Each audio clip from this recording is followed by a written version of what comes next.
And we're live, everybody. Welcome to Brainfood Live, episode 198. This is kind of an unusual show. I think, for a number of reasons. I guess it's unusual as well for something that really happened in a very unexpected and difficult way last week. Where we had some terrible news from that we lost a member of our community, basically. And I think it's only right for us to kind of start the show by giving respect to the man and to for his amazing contribution to the industry and for what he did for us, the show, and everything else. So I'll just hand over to Adam for a few words on that. Yeah, okay, thanks, Hung. So some of you watching this will probably know what Hung's talking about, and a lot of you watching this will know who we're talking about. So if you don't, my co-founder at Candidate ID, Scott McRae, died a week ago today. It's devastating news for a lot of us. And I just wanted to do a quick minute or so about Scott. So he and I met in 2015. We were surprised we'd never met before because we had so many mutual friends, like personal friends as well as business connections. And at the time, I was trying to establish how do we solve the problem of massive candidate databases and us continuing to have to go and find new candidates because we didn't really know very much about, who was on our ATS and all that kind of thing. And he introduced me to the idea that, well, I'd started to try and work out we need to try and understand, like, who's interested today and who's not. And we needed to understand candidate sentiment and like real-time sentiment. And he explained to me that there was already technology in the mainstream sales and marketing world that was dealing with that. Marketing automation technology, and his consulting firm was one of the UK's kind of leading specialists in that area. And when we started looking at, hang on, this is something that we need in talent acquisition, we went on a journey to go and work out how the hell do you build a technology company together. And we did it, and we spent 7 years, I guess, from idea through to no longer working together formally a couple of weeks ago. On an amazing adventure together, and we had so many great times all over Europe and in the States. And Scott brought a lot of passion and energy to the room. He lit up the room when he walked in. The amount of times we went to so many different events together where I might have known a handful of people, he possibly knew nobody. And by the end of the evening, we'd leave at the same time a few hours later, and he'd have made loads of friends. And every time I saw him, he had people around him, captivated with what he was talking about in terms of like marketing automation and its impact on talent acquisition, as well as just all the fun stuff, the irrelevant things, the stories and the jokes, and just what a popular and charismatic guy he was. He helped our industry to get more sophisticated in terms of thinking about better marketing, better ways of doing marketing, better ways of using automation technologies. And much as he wasn't always the front of house for Candidate ID, he was very much the brains behind the scenes. And so I wanted to just pay a little bit of a tribute there. And also, some of you might be wondering, why the hell is Adam on this show like a week later? Well, yeah, everyone deals with things in different ways. And one of the ways that I go about dealing with things is I try and keep routine and try and get on with things. And I'm trying, much as I've canceled some things this week, there's things that I just wanted to keep going with. And this is one. I'm going to tell the truth. I haven't read the Brainfood in the same way that I normally do. I have got some things to talk about, but I haven't read it in as much detail as I normally do. And yeah, I'm really sorry that I'm having to talk about this, but Scott was a brilliant asset to our industry, gone too soon. And I know that I speak for many people who knew him, that just like, what a popular guy and what a loss to our industry. And Hung, you knew him well, so it's impacted so many of us. Thank you, Adam. So rest in peace, Scott McRae. You will not be forgotten. Okay, so listen, it's a bit of a muted start to the show, and I might have caught a few people by surprise. I just want to say thank you, firstly, to our sponsors for this show, for being sort of happy for us to have this type of start. I hope that doesn't sort of damage their sort of investment in supporting us either. So please do check out Symphony Talent if you are looking for a recruitment marketing solution. We'll share the link into the chat stream here today, just in the chat stream there. So please check them out if you're looking for a recruitment marketing solution there. Okay, so Adam, I didn't expect that you would have read the newsletter. I actually anticipated that we wouldn't be covering it, but if you have read something, then I'm happy to talk through a few things. I've got a couple. Let's do it quickly. So I found it really interesting to read the information from RS Consultancy, part of Resource Solutions, about the average length of time to apply through the different applicant tracking systems, going from Workable at 1 minute through to Oracle at 5.5 minutes, or nearly 6 minutes. That's a pretty considerable difference. And when we think about this subject, I often wonder about, like, if the application takes a very long time, that's a problem. Like, more than 5 minutes is a problem. But at the same time, if you make it so easy that it's like a 60-second process, you're going to end up with a lot of people who aren't committed to the process at all.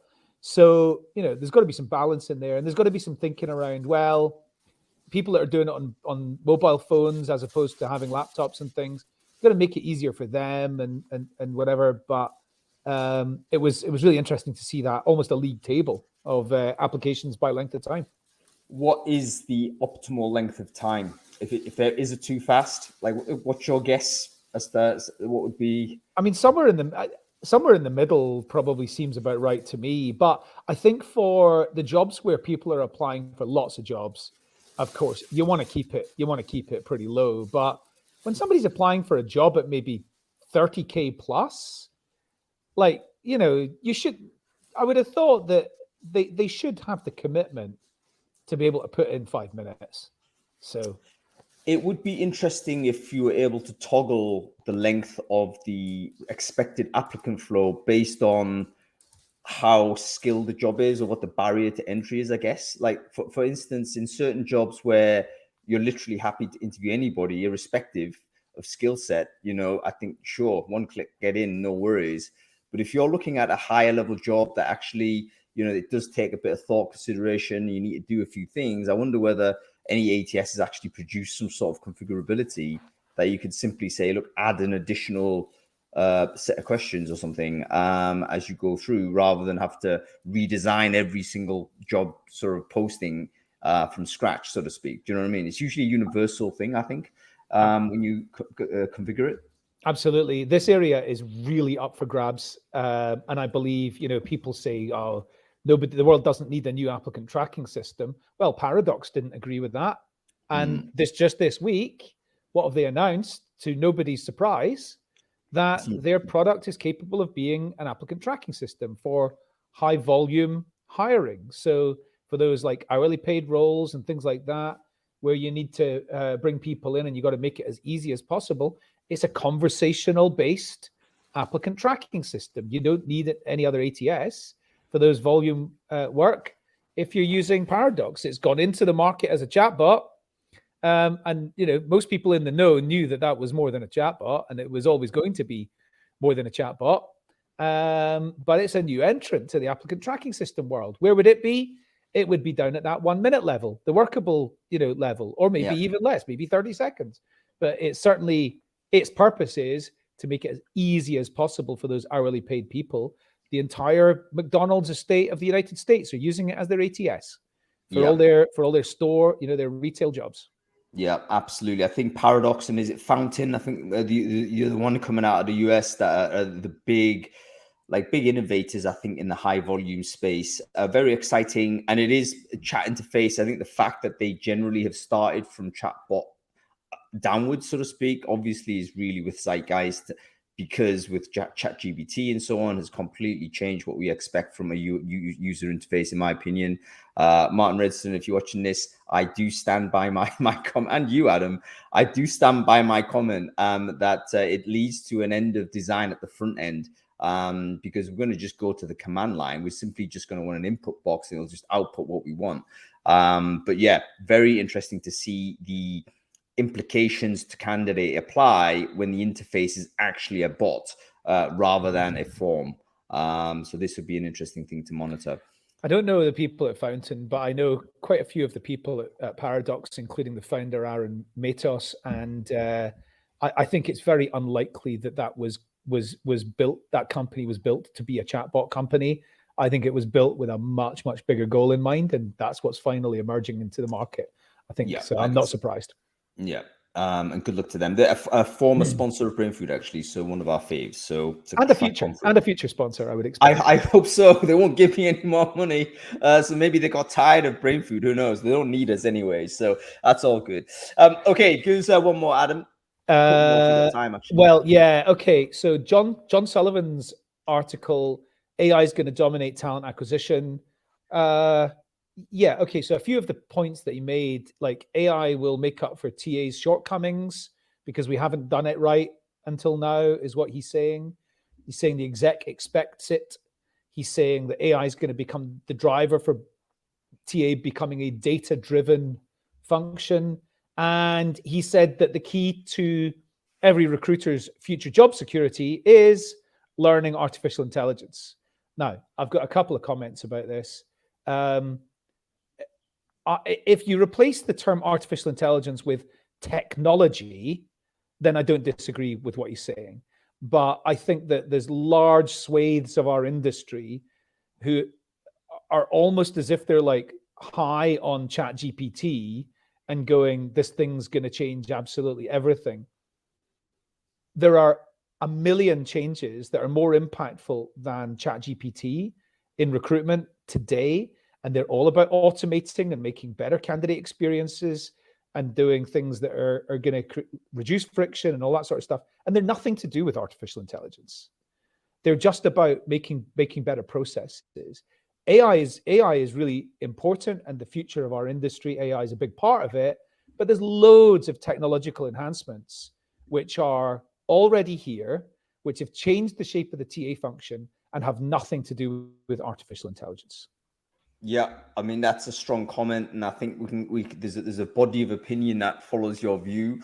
I'm more obviously aligned with Dr. J on this. I do think it's a big way that kind of changes so many of the elements, the foundational elements of the idea of how we move data around and how we generate information. I think it will have a huge impact. But in the interim, there's still going to be some spot checks that we can do.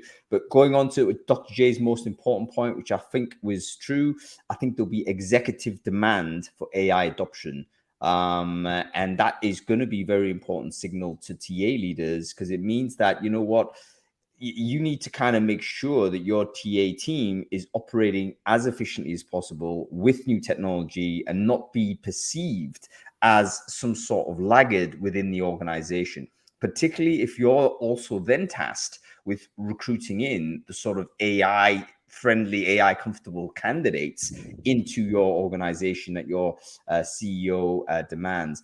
I see it very much like I see AI enablement as today's digital transformation.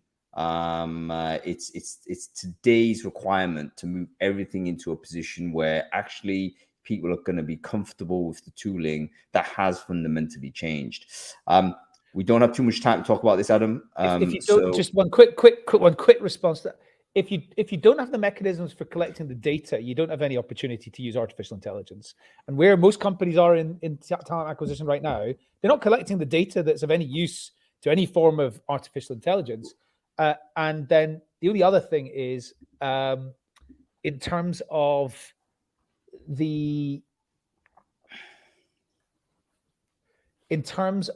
I've already said it. The opportunity around automation is much more tangible today than around artificial intelligence. We will have this debate another time, but because we're going to do more on AI. Obviously, that's critically important. So okay, maybe time for one more if you want to throw it in there before we get our guests on. Yeah, was there a tech hiring bubble? I mean, that actually links to the point I was just making there, right? Accenture have just announced 19,000 redundancies yesterday. There's a lot of organizations making big swathes of redundancies. And I just wonder how much of these redundancies are actually companies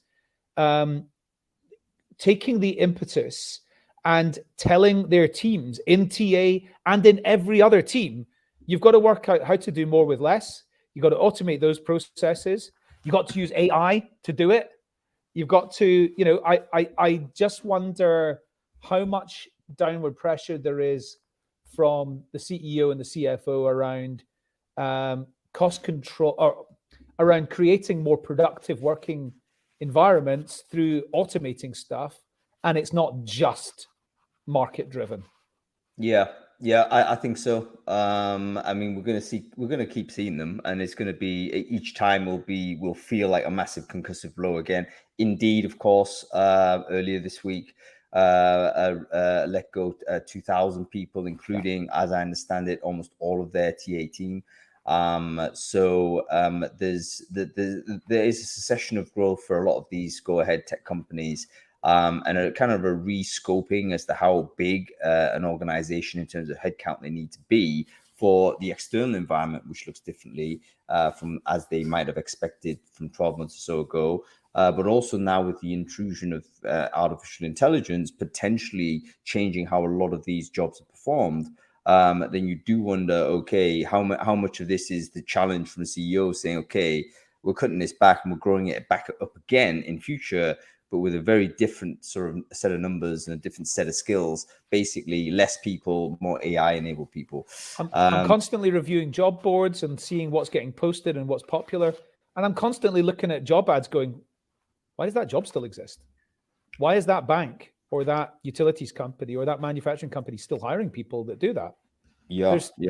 And so I just wonder if actually there's a lot of tech-enabled, let's call it efficiencies happening, which are like almost hiding in plain sight because people are using the economic conditions as a smokescreen.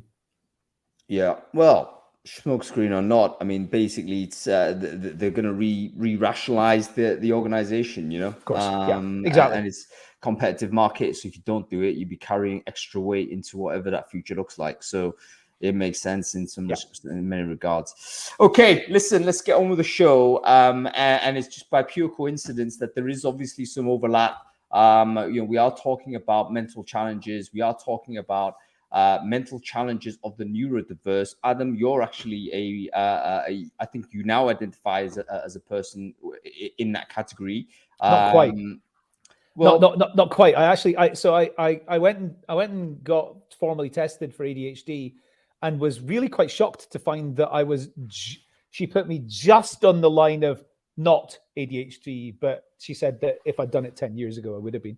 So I really identify with it. Yeah. Let me stop you there, because a lot of people out there who are watching the show are interested in the topic, but they maybe have a variable kind of degree of understanding on it. And I include that and myself in this. How are you tested for this? Is it a bunch of questions you have to ask, or is someone like shining a torch in your eye or something, looking at pupil dilation? Like, how does this work?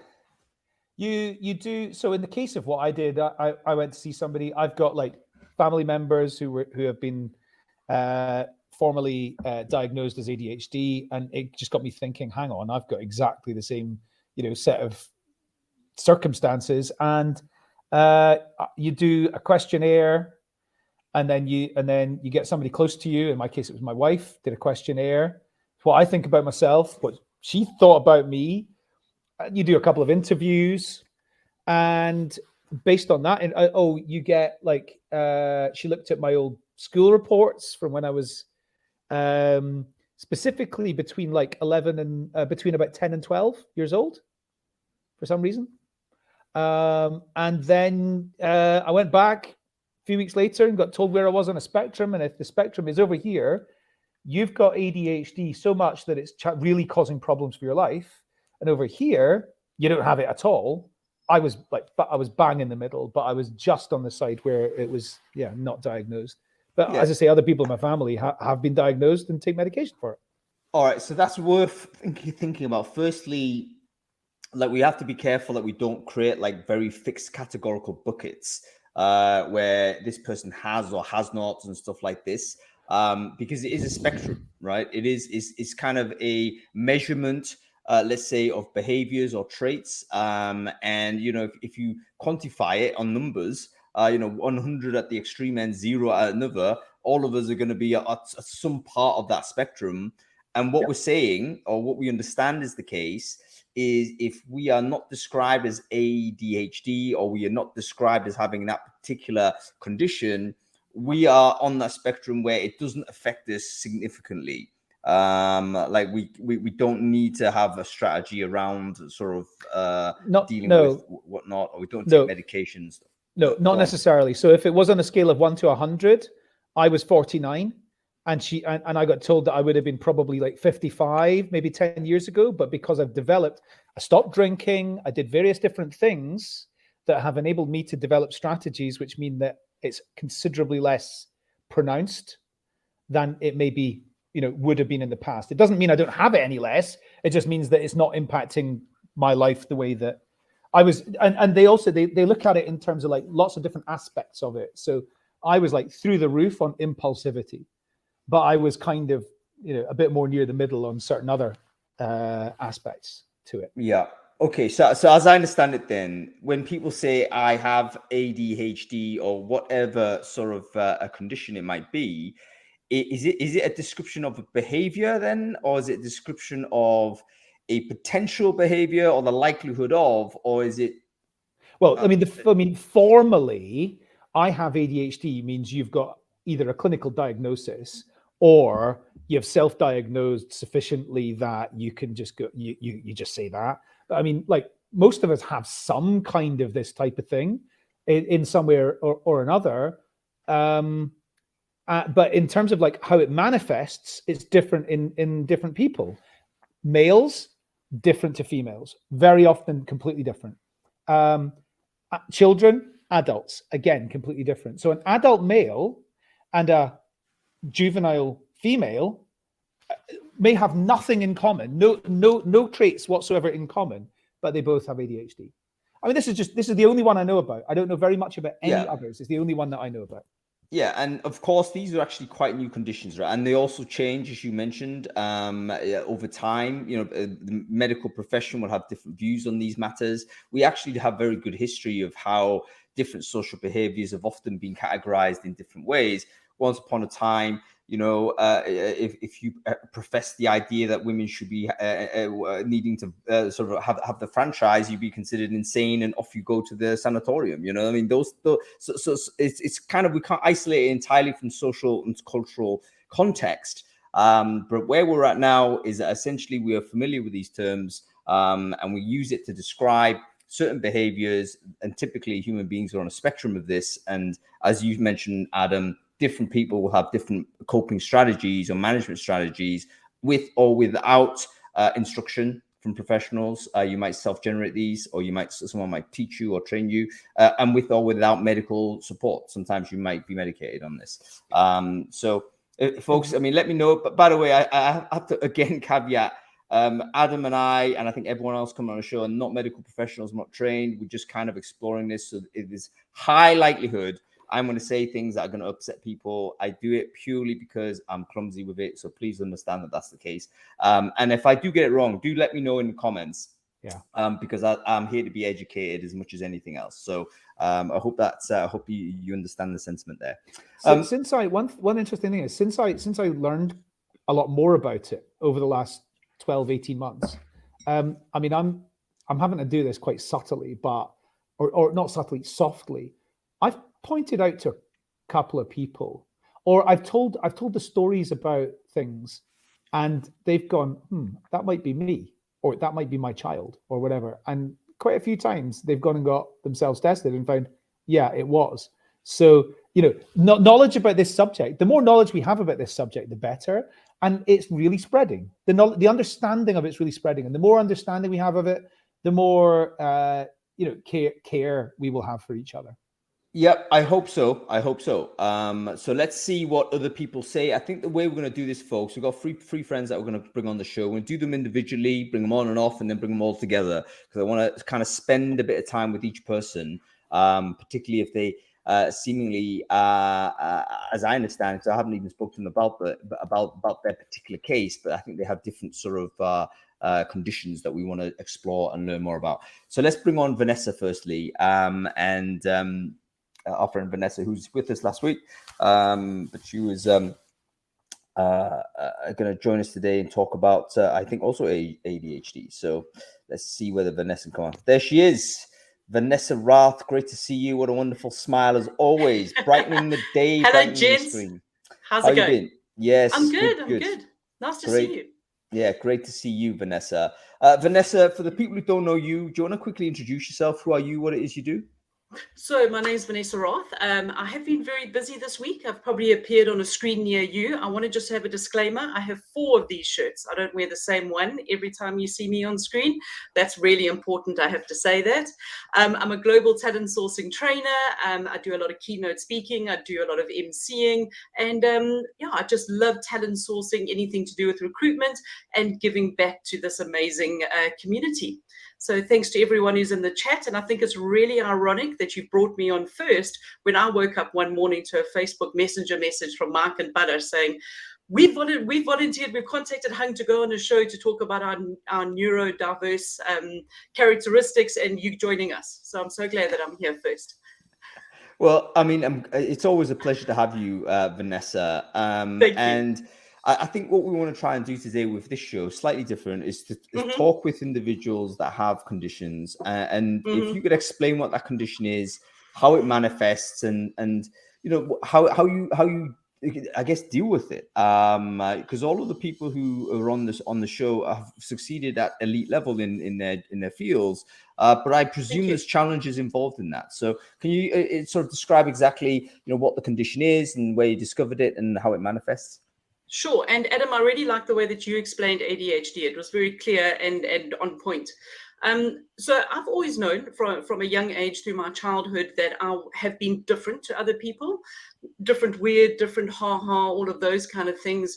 But I did struggle through school. I worked hard, but I was also the student who was quite disruptive.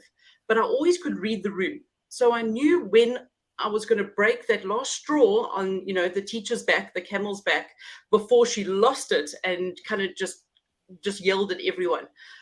Also, I was a very likable child. So very lucky, nice smile, good personality, could get away with a lot. I wasn't a horrible, naughty child, but I was disruptive.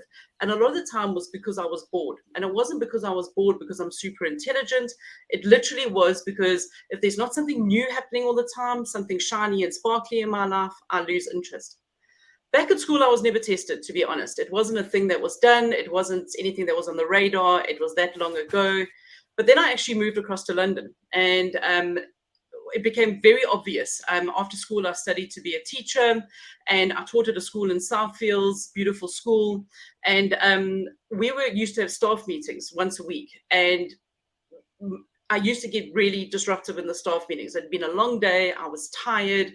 And the school psychologist actually pulled me aside and said, Van, we've got to talk about you being so disruptive. I know you're not doing it on purpose, but I think we need to have you tested for ADHD. And by that stage in my life, I'd had quite a few kids in my class with ADHD. being a teacher, it didn't really matter that you have ADHD because, you know, the more enthusiastic you are, you know, the better your lessons are, the more creative you are, that kind of occupation, it didn't really matter how badly ADHD I was. Like Adam said, went through the variety of of tests and things, and there I was, like pretty much on the far end of the scale of being completely ADHD. I did go into medication for a while, but then my life course changed. I went and lived in Thailand and traveled around the world for 2 years. I didn't need to be taking Ritalin or drugs or anything at that point because there was no need. I didn't really need to sit down and focus. Come back to South Africa, start working in the recruitment industry. My boss recognizes I'm good at what I do. I'm making placements, but no one else in the team is making placements because I'm such a disruptive force within the office. So this is when I'm in my 30s, early 30s. Go back to a doctor, get retested, still ADHD, and go into medication. And to be honest with you, have been on that medication since. I literally can tell when I sit down in the morning and I start work early, part of the ADHD thing, if I haven't taken my Ritalin. So I take the strongest version of Ritalin that is out there. I think they call it Adderall in the US. I think it's also Ritalin in Europe. And I know because I cannot focus on one task. I also know in the afternoons when it's wearing off. So Balazs is going to laugh at this, but we deliver a lot of diversity sourcing workshops together. And when we do the late ones in the US, I then have to take more medication to get me through those evening sessions because I need the Ritalin in my system in order just to be able to focus and to say what I want to say in a succinct kind of manner. Other things that I do around having ADHD is I try not to work late into the evening. So a prime example, this week, Wednesday, I finished emceeing Sourcing Summit at about 10, then went to bed and couldn't sleep until early hours of the morning because my brain was too active. So I know I need to get up early in the morning. I need to start work. I need to get everything that's important done first up in the morning. And I shouldn't be doing anything late at night. I really need to shut down at 5. But having a lot of clients in North America, it's not always possible, but I've got to have a balance. I then have to start the day later and take my Ritalin later. And to be honest, just the closing points on this, gents, I don't see it as anything negative in my life. I have a lot of nicknames. One of my big nicknames is Squirrel. You often hear people call me Squirrel. I do refer to my ADHD as my superpower because I really do not believe that I would have achieved what I've achieved from South Africa by not having ADHD, not being disruptive, not having a thought. So I do see it as a positive, and I get things done very quickly. And I'm a very quick learner, which I do believe is also down to the ADHD. That's a brilliant way of. Thank you very much, Vanessa. I mean, wasn't that a great way of? I mean, I think I feel like very much more educated having just listened to your story there. I hope all of you here feel the same. So a few things I've learned here is that there is some signs in your case. It was kind of the disruption in group setting, because your kind of interest level wasn't held by, I guess, I mean, a group meeting must be the worst thing because they can drone on and on. By the way, folks, anybody who's been on a Zoom meeting with more than 3 people, yes, your attention is going to wander. I don't care where you are on the spectrum. But what you're saying is you would react to that by kind of trying to change it, by disrupting it. Now, do you think that's an attempt to create some interest? Is that? Yeah, because some people are just boring. And, if you're having a meeting with 20 people, why be boring? And I think that's why, like with my training, I literally say I treat all of my training like an Oscar performance because I don't want people to get bored in my training. A lot of people have just been told they need to be on the training. They don't really want to be there. So to be honest with you, I think that life's too short to be boring. Maybe that should be my mantra because you've got to keep people's attention with this. And one of the biggest things I must say about having ADHD is that I don't take medication for this on the weekend. So Hung, you met my husband recently, and I just have to say that man is a saint because to try and have a conversation with me some days, I literally can just go and have, in 30 seconds, I can have 100 different conversations. And he's just like, and Hung knows my husband's a professor, very intelligent man, will be like, I'm just already 3 conversations back. Did we finish that conversation? it's sorry, Adam fell off his chair. He was laughing so I was going to say what happened. Oh, I recognize that. I recognize that. And I just feel awful because he's so together and so calm, and here I am just, all over the place so frequently. And it's just one of those things you have to be conscious with, and it gets easier with age. Adam, like you, I don't drink nearly as much as I used to. I cut out meat 3.5 years ago. I stay away from sugar. I try and get at least 8 hours sleep every night if I can. There's certain things that you can do, and also being conscious of it. I know Angela Cripps is on this call as well. I did a recruiting gym session with her this morning, and I was so conscious that I cut her off about 3 or 4 times. And I had to really pull myself back because it wasn't all about me, Very, very interesting. I think Adam's just frozen as well. So let me just follow. Don't worry, you've caused him to fall off his chair, and now you've caused him to deep freeze. So I don't know what's going on. Oh, welcome back, Adam. I missed you. There he is. It's usually Hong who disappears on us, right? Yeah, I'm usually one having the kit when Adam's holding the fort. But there we go. Adam, go ahead. Can you hear me? I've got a question. Yeah.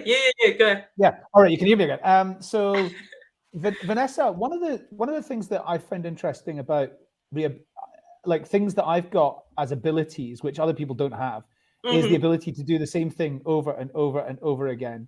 So I can, when I used to run a talent sourcing business, I used to do a lot of the work, and I used to be able to sit and put together a list of 500 software engineers or financial accountants or whatever it was. And my wife used to say to me, how the hell can you do that? How can you do the same thing over and over again? And in fact, during lockdown, she used to come in and go, you're doing the same demo and saying exactly the same things 5 times. How could you do the same software demo over and over again? I think that within the kind of area of talent sourcing within our overall TA world, there's probably a higher degree of neurodiversities than in some of the others. Would you agree with that? I do think so, to be honest with you. And Adam, when it comes to repetitive tasks, it's actually so interesting. I think this is the male and female thing. And this is why I've built an online academy now, is because I've been delivering the same training for 4 years. Yes, it changes and updated, but literally, I think everyone in this house, including the cat, can recite my training because I've said it so many times. It's now time for me to move on to other things. So I'm not that good with repetitive things, but so interesting. I literally spent Tuesday and Wednesday on Sourcing Summit, yesterday on HRTX. And the number of people that started their presentation saying, I'm a talent sourcer for these major companies, or I run my own business as a talent sourcer, and I have ADHD. It literally is such a thing in our community, especially around talent sourcing. I think that's why a lot of us have moved into talent sourcing, because for me, full life cycle recruitment, no thanks, rather pull up my toenails with pliers, but give me talent sourcing any day. Yeah, and I think that's our industry just attracts these types of people. And we were sitting at a SourceCon in Seattle back in 2019, and around the table of speakers, literally every single one of us was, and if you weren't, they were on a waiting list to actually go and see someone to be diagnosed. The other aspect is not that. So when I talked about being able to sit and do repetitive tasks, the other one is the extremely enhanced, normally very enhanced creativity in ADHD. So the ability to think about sourcing challenges in a way that not everybody's mind, has the ability to do, to be able to identify rocks that you might look under, which not everybody can think about, and to almost get lost on the internet, trying to, in pursuit of something. That rabbit hole is a lot bigger for people with ADHD.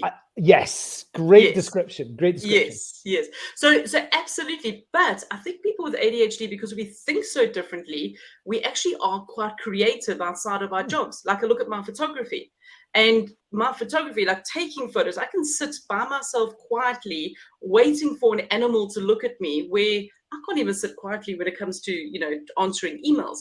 But just that creative side, and I've actually just discovered another creative passion that I have, which is going to be coming out in the next couple of months. But it's just different. And I think it's great because we're never going to be bored, because our brains are always going to find something. And then we latch on, but then we obsess about it. and then we're completely obsessive, and this is the only thing that we want to do. And that's a big thing for me. I don't know if you suffer from that. So we all know ADHD is genetic. My father is very ADHD, so is my brother, and they completely obsess about things. And I know that I do the same too. Tunnel vision. There's an ability to do, which is maybe with the lists thing, being able to do over and over, but certainly an ability to focus. Ironically, the ability to, when you go into hyper focus, to be able to block everything else out and just go, this is the thing. Yeah, absolutely, 100%. And that normally for me is when I get back from holiday and I'm working on my photography. Literally, I can ignore all of the work stuff, but I want to edit my photos. You know, this is very interesting, and we could obviously continue this conversation even further. However, I'm thinking about how we might be able to bring everyone else on and off at the same time. So I'm going to leave it with a final question for you, Vanessa, in the group context, because that was very interesting that you mentioned when you first got into recruiting, you were a high performer, but your boss actually identified that your behavior actually caused an impact with the other group members in the team. And that's something to be aware of here also. So for instance, another context we need to be aware of, if you're a team leader or you're a manager or whatnot, and you see sort of circumstances of this type, how does the person who has the condition become aware of this behavior? And is it possible to moderate that? Or is it simply a case where they have to kind of maybe operate in a slightly, different group context in order to perform and not, be a deleterious effect to other team members? So I was always the person who would find it very funny to wrap someone's chair in toilet paper or post-it note their desk, or, in the middle of just being the clown. The class clown just turned into the office clown. Just because otherwise, again, we go back to life being boring, right?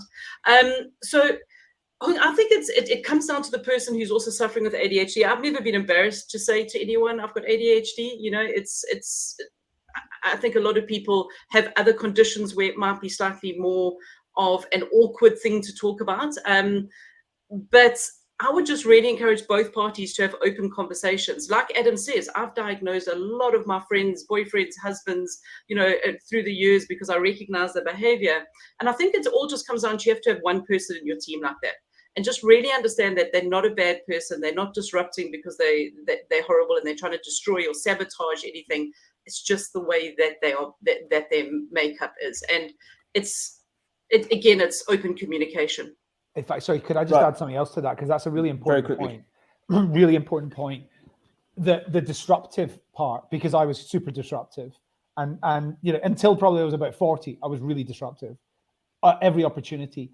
I look back at so many people I was at school with who were the bad kids, the naughty kids, and they clearly today had, I know they had ADHD or some other form of neurodiversity, and some of them have gone into the wrong paths in life because they were branded as the bad kid or the naughty kid. This is a real tragedy. Absolutely. I was very lucky that I was never branded as the bad kid, because I think I had quite a warm personality. One of my other nicknames has always been the Labrador, because I'm going to jump on you and lick you until you accept me as a friend. It's that kind of behavior. It's not the really horrible kids. But yeah, I agree that, maybe if we had taught them differently in a different kind of classroom setup, it wouldn't have ended up, in tragedy at a later stage. Yeah, I think there's a lot of wasted talent. And at the same time, I think, how do you actually get it together in a group so that we can accommodate people that have different ways of thinking and behaving, but at the same time, we also have to think about other people that might be sort of adversely affected by that. Because there's other individuals that might end up sort of through no fault of their own, also having to deal with that impact. So we haven't fixed it at that group level. We'll talk about that hopefully when we get back. Van, I'm going to have to get you off the screen for a second. Thank you for having me. Bring you back on. So if you're going to hang on. I'll see you later. Yeah, we'll bring you back. Okay. Cool. How cool is Van, huh? She's such a nice lady, and so articulate here as well. Okay, did I say I was going to bring on Mike? I think I was. Balazs, hold on. We're going to bring you on in a bit. So we'll bring Mike Cohen on, who I believe has been on the show before, but not often enough, because he's such a great contributor to the community here. Adam, are you still got a hard stop at 3? Is that correct? Yep. Okay. No worries. Okay. No worries, Mike. I'll try and invite you again. Just. Right. There we go. Got to accept on screen. We should be there. I'll just tell you my favorite bit of what Vanessa was just talking about. She's just validated some of the things that I said, so I'm not an idiot after all. I never thought you're an idiot, Adam. I just thought, there's certain things you struggle with. That's all, fella. Hi, Mike. All right, there he is. Batman. Batman hey guys. himself. Hey Adam. Hey Hung. How you doing, man? You've got the hair of a Batman baddie, a Batman enemy, though. Yeah. Yes, I sure do. I like to, keep you guessing what's going on under the cowl. Hey Hung, I'm doing well, man. How about you? This is super cool. Hey, listen, I'm really pleased to have you on the show finally. I know it's been an absolute age to get you here. And for the folks who don't know you, Mike, would you like to quickly introduce yourself, who you are, what it is you do? Yeah. I'm Mike Cohen. People call me Batman. I respond to either. I own Wayne Technologies. We are sourcing as a service, and I do consulting for training and helping organizations set up their sourcing practice. Live in the US, married to the coolest woman and most interesting person I've ever met. I've got 2 dogs. Fantastic stuff, Mike. And definitely follow Mike. You've got loads of content, interesting stuff on sourcing and stuff like that as well.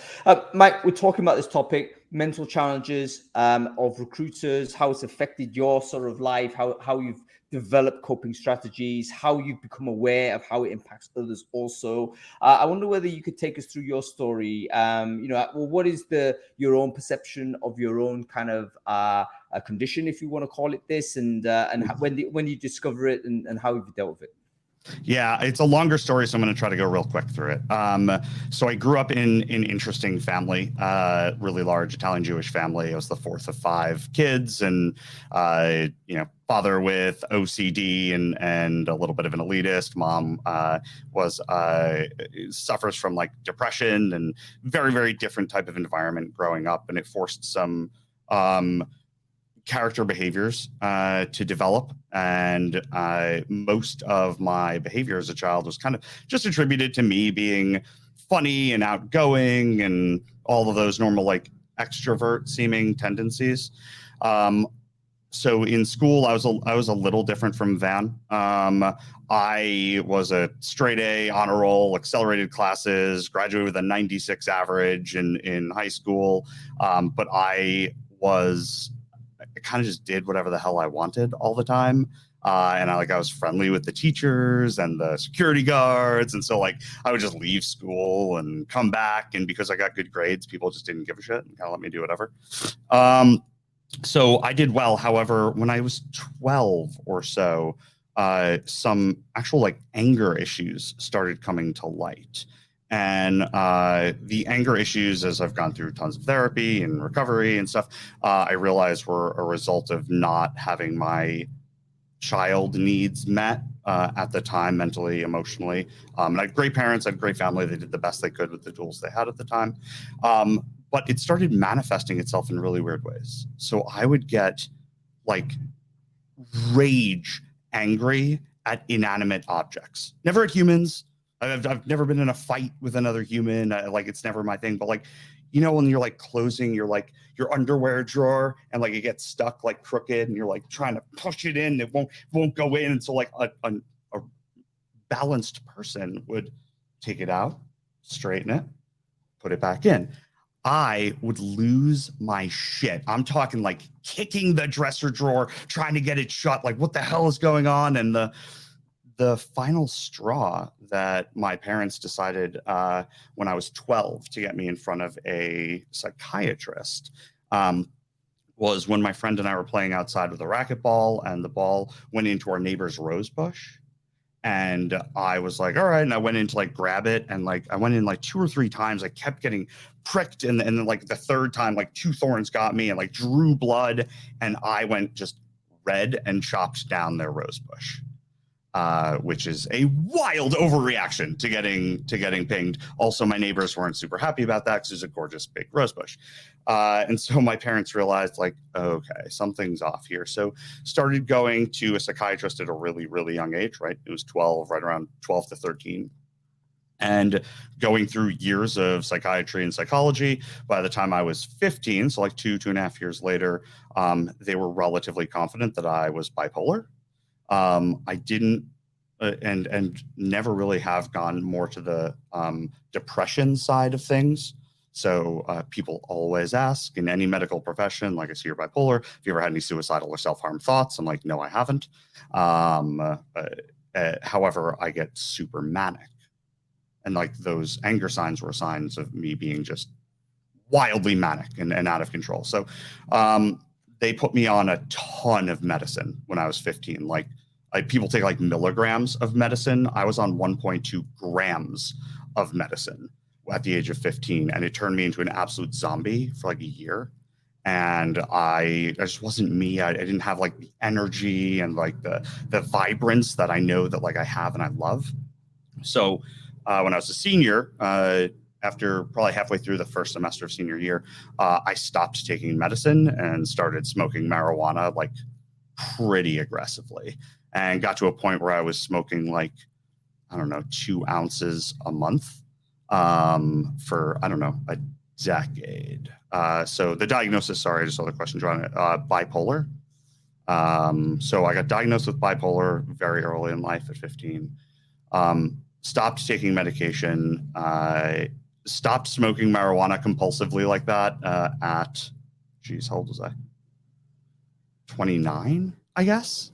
And at that point, went back to a psychiatrist, and she reconfirmed, like, yeah, you're bipolar. And I was like, yeah, I know, thanks. So got back on medicine again, and she said, you know, outside of that, you go through in all this testing, like some other areas that I'd have some concerns around, and got diagnosed with ADHD, which surprises me not even a little bit. And so I've been on a combination of the highest dosage of lamotrigine possible and the highest dosage of what was Adderall until the global shortage and is now Vyvanse. So on one of the higher dosages of Vyvanse as well.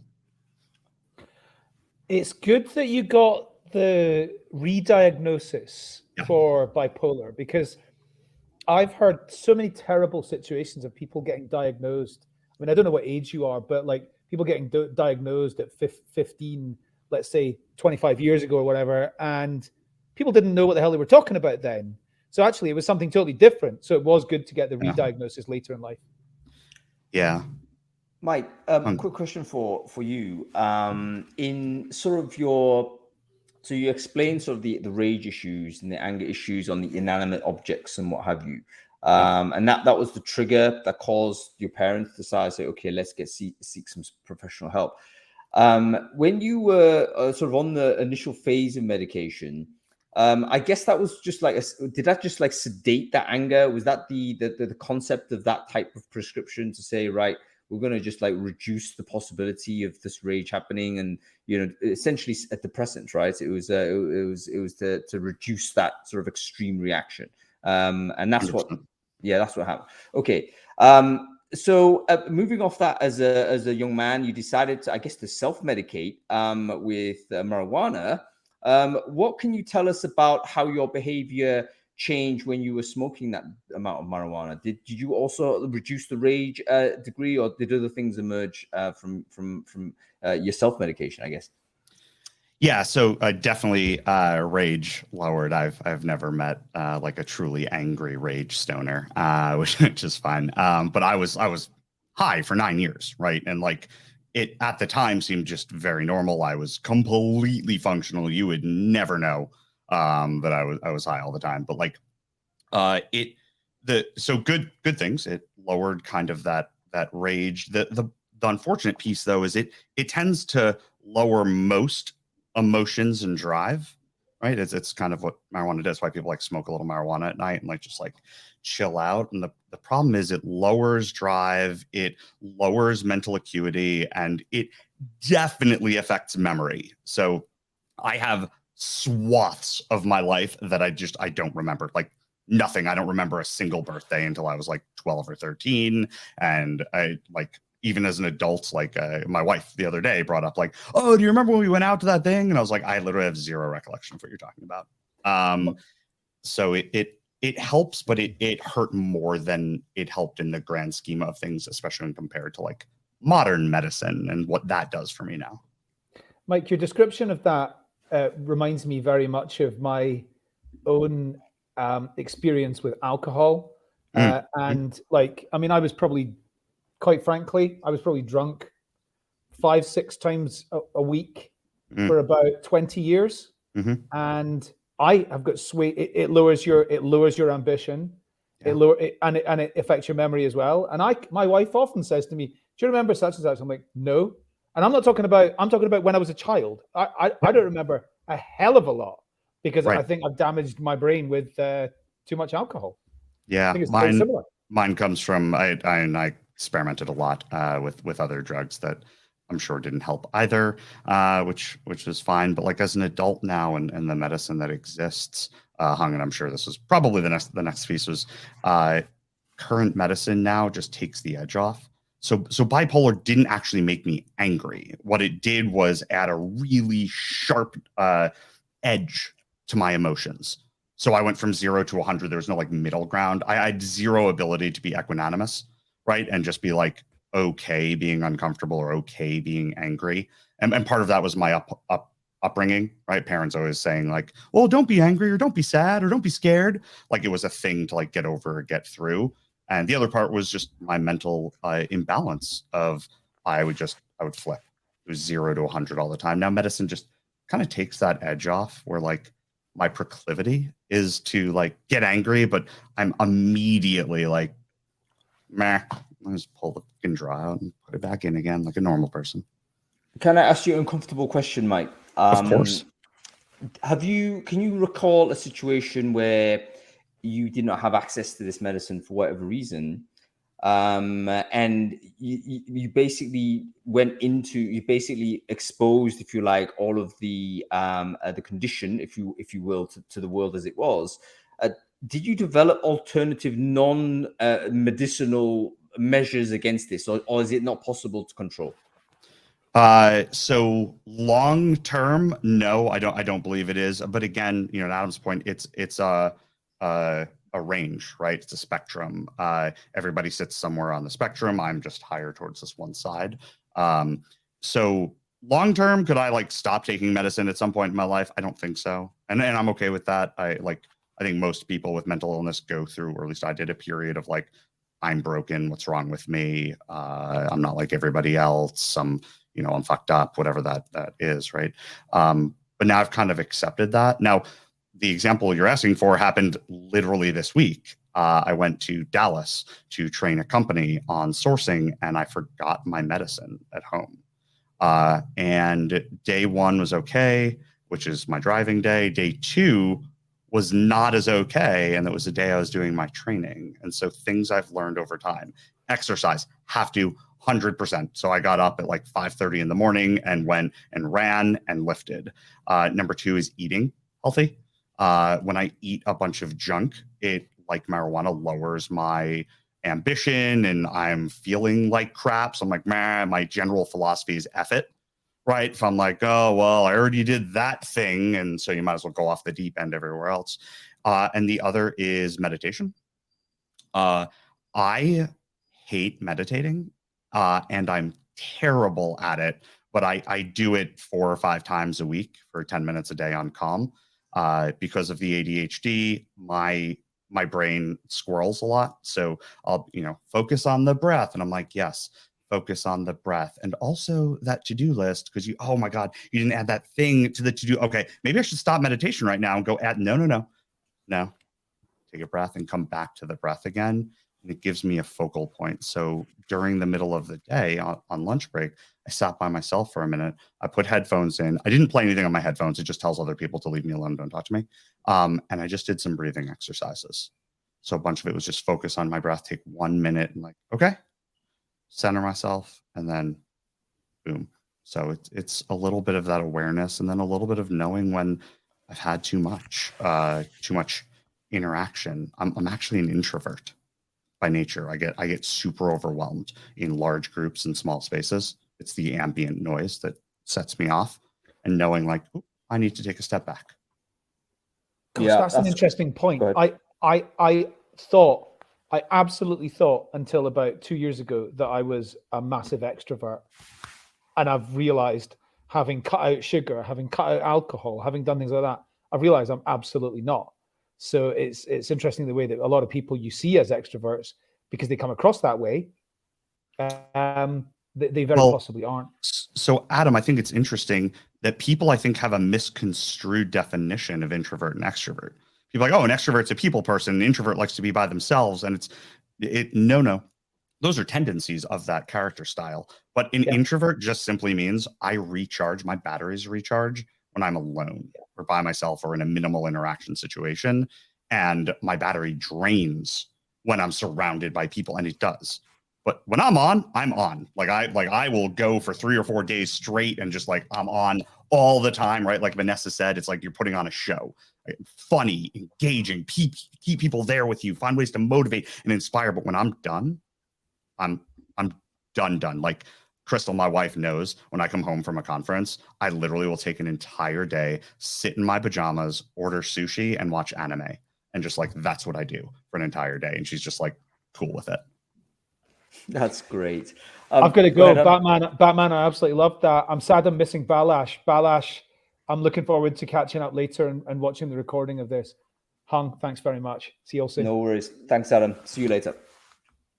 Okay, Batman, I'm going to let you go.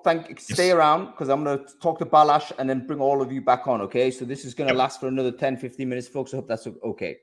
Great to see you, man. You too. All right, folks. Let's get Balazs on. Balazs, you've been very patient. Thank you very much. Oh, he's actually not there. He's actually disappeared. I think maybe we expanded too much time. I'm really sorry about that, Balazs. No worries. Let's bring Van and Michael back on. I want to just discuss a few more things before we close the show, and talk a little bit about, we've talked about the individual journeys, but I want to talk also now about, okay, what are you doing if you're managing a team? Hey, Mike, sorry, bringing you back on, man. Straight away, Balazs, I'm afraid, has left us. I wonder whether I might have got the ordering wrong there. But hopefully he can see us and he can come back at some point. But if not, we'll bring him back to have another chat. Okay, listen, last 5 minutes, I guess, 5-10 minutes of this. Bring us all back on really to talk about, firstly, thank you so much for sharing your individual stories. I think very, very enlightening. And even the action of saying these things, actually, Balazs is messaging me here. Let's see, saying, is he away? Yeah, he's got to go. No worries, Balazs. Apologies, mate. We just overran, and I got the ordering wrong, I suspect. Okay, so going to what we know now, you're both mature professionals. You've gone through sort of stages. You've got coping strategies. Mike, I'm talking about age, bro. I'm not talking about... Yes, got it. No, I'm taking that as a compliment. I'm going to own it. I'm mature. Yeah, no, I'm telling everyone. Like, do you know, I suspect it's one of these that might get better as you get older, simply because you're able to recognize a few things. And, generally speaking, as you get older, I think you end up having to develop approaches to deal with it. Otherwise, you just end up like constantly crashing into issues which might be very, very deleterious to you. So I wonder whether you could kind of take a view on sort of how it's like when you're managing people. You've both been in positions where you're in front of group, or you're in team, or you're with a group of other folks. What do you do when you identify someone, let's say, who is behaving in a way that you think, okay, there's probably something we should talk about here. I'm not a medical professional, so we're not asking people to go and give diagnoses. But how would you approach the group management when you have people behaving in different ways? Any thoughts on this, Mike? Do you want to go ahead and give this a shot? Yeah. This is a tough one, but near and dear. So I think it starts before then, which is to say, like, have you created an environment of safety for people to share these things? So like one of the things I've always done is really in-depth one-on-ones that have nothing to do with your metrics and how you're doing in the job, that solely have to do with you and your goals professionally and you and your goals personally. So creating safety is really important. Second is just sharing and being vulnerable. I just asked Crystal, Van, you'll appreciate this. I just asked Crystal like earlier this week. I was like, why do you think people open up to me so quickly? Like it's one of those things where like I've met someone and an hour later they're like, okay, let me tell you about like all my childhood trauma. And I'm like, okay, yeah, like tell me, like I want to hear all of this. But I think it's because I share openly about myself and my mental state and addiction and all the things that like I'm really not great at. And so I think part of it is coming to the table and sharing your own story with them. And then the other part is just asking them, what do you want?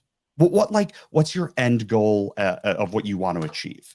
And what I notice is people who struggle in these areas aren't achieving those things or are aiming to achieve things that are beneath their capabilities. And so I can follow up and say, why do you think that is? And you'll get like the generic bullshit answers of like, oh, well, you know, it's time management or this and that. And I just ask again, why do you think that is? Or tell me more about that. I'm trying to get away from asking the question why, because it puts people on the defensive. So I'm trying to ask like, tell me more about that. And that it allows people to then open up. Yeah, amazing. Great response. So folks, just to reiterate what Michael said there, kind of by example, as a leader, by example, you can demonstrate it's a safe conversation to have by openly having that conversation and creating the space for it. It's literally creating the space in the calendar or creating the space in the day or just creating the culture to say, you know what, sometimes it's okay to have this type of dialogue. I love the idea of having the deep one-to-ones. This is about getting to know your staff. It's not about managing performance. It's not about all of these tactical behaviors. Get to know this person. Get them to know you. That's how relationships are built. That mutual exchange, that lowering of the barriers. That's where the true relationships can be forged. And that's what when those barriers are down, that's when the pipe of information, if you like, is just simply wider to go through. Right? If you don't know each other, there's like very little. The pipe is very thin. You can't put any information through there. So those are wonderful tactics that any manager, I think, could really deploy. Van, how about your thoughts on this? How would you kind of handle it? You know, let's say you're managing a team, leading a group, and so on. How would you kind of deal with people who are behaving in ways that you've identified? Okay, maybe they're on that the neuroatypical, let's say. So, to be honest with you, I'm so glad that you've raised this because I'm going to take it from a different angle, and that's just the way my ADHD brain works. Is that in my previous career, before I opened my own business, for 10 years, I was the talent acquisition specialist for a tech company. And with that, the company grew and they built actually a recruitment agency, and I was made the manager and I had to manage other recruiters. I realized very quickly that I am the worst manager in the world. And the reason is I cannot switch off between being someone's best friend and them sharing everything with me. And then suddenly what happens is they don't work on a weekend when, you know, we all have to work on a weekend, but in recruitment, when it's the end of the month and we've got numbers to reach, and they spend the weekend jolling and arrive on Monday with a hangover. So I quickly realized in my career that I should never manage anyone else. And it was actually a very big thing for me to get over with the ADHD because I felt like a complete failure. I thought, what's next? I mean, I still stayed in the job. I was still there for another 3 or 4 years, but I isolated myself from managing people. I kept doing the recruitment. And that's why I'm a solopreneur and I don't hire staff, is because, to be honest with you, I just don't trust myself to manage other people. I collaborate with a lot of people. Mark's one of the people I collaborate with. I have a lot of people that I trust that I'll bring in, but I will never employ anyone full-time because I think we need to realize is that being a manager isn't the pinnacle of your career. I'd much rather go down the route of being a subject matter expert, and I encourage more people to do that because there's a big stigma of climbing that corporate ladder, and I'm a director. I mean, my own company, I call myself the head cheerleader because what's a director, for heaven's sake? Be a head cheerleader. Why not?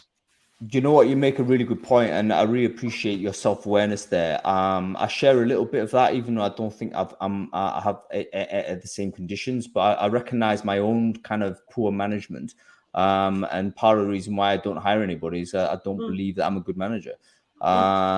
So we need to find sort of, so firstly, like organizational design, role design, career pathing, all of those things can help. Because we've probably, in the traditional way of designing a career path, it doesn't actually help individuals that are neurodiverse, because it means that you're forcing people up into a managerial position that may not suit their capability 100%, or suit their interest. yeah. And in fact, now that I recall back in my corporate days, there was a whole bunch of managers that should never be managers. You know what I mean? But they just got, they accepted the role. They accepted the role because they needed, because they were good at their job. Yes, it's the Peter principle. You're the best software engineer on the team, so you should manage other software engineers. Like, no.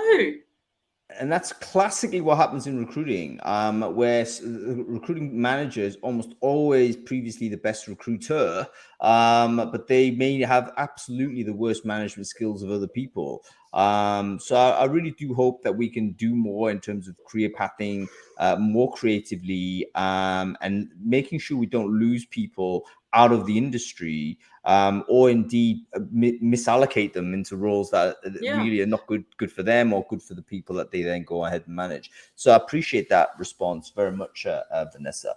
And I think that people need to realize that doesn't label you a failure. I have been far more successful as a solopreneur than I would have been managing a team of recruiters. Yeah, absolutely. And I think the more conversations of this type we have, I think the better it is. And we have moved on a great deal, right? I mean, again, leaning on to our maturity, folks, you know, we're old enough to remember where, you know, any type of interaction with the medical health profession was stigmatic. And in fact, you know, you'd be labeled, or people would be speaking behind your back, etc., etc. I really hope that we've moved the conversation way beyond that, so that we can have open conversations. The more chat we have, the better. And yeah, it's one of these where I think, you know, we open up the air a little bit, then these things can emerge. We'll probably find that everyone has foibles, everyone has kind of different ways of behaving that you could say is probably everyone could be described as neuroatypical in some way. You can imagine, right? What is a typical person? You know, maybe that is, or that in itself is the role model. So we might head towards a world where actually we can be much more respectful of individual differences, and still find a way where we can all collaborate in an effective way. Folks, we've ran way over time, so I need to apologize to everyone for that. That's inevitable. I mean, can we do this again with Balazs? I feel so bad for the guy. Don't worry, I'll bring Balazs back on at some point for sure. My apologies to you, Balazs, for failing to get you on, but we'll make sure that happens. And definitely we'll keep talking. You know, I think this is an important topic, and it'll be prominent on I just want to say on that, if anyone wants to reach out and ask me any questions, I'm really comfortable talking to complete strangers about this. I had a big chat with someone on HRTX last night who also has just been diagnosed. I don't know them from bar, but we're chatting next week, because I think the more we talk about this, the safer it becomes for a lot of people.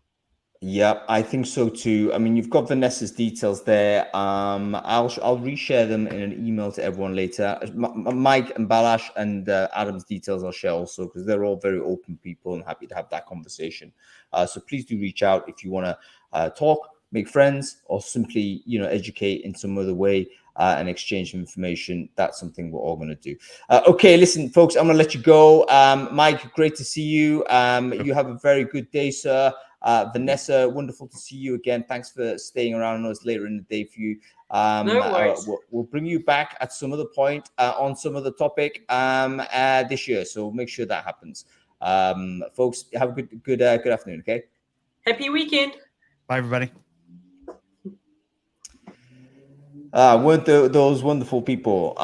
Please do make sure you connect with those two. And I hope everyone's got some value out of today's show. I know it's a little bit of a different one from the one we usually do, but occasionally we need to mix it up. And I do like the fact that we're highlighting individuals a little bit that we do know in the industry, but perhaps we don't know well enough. So hopefully you enjoyed that.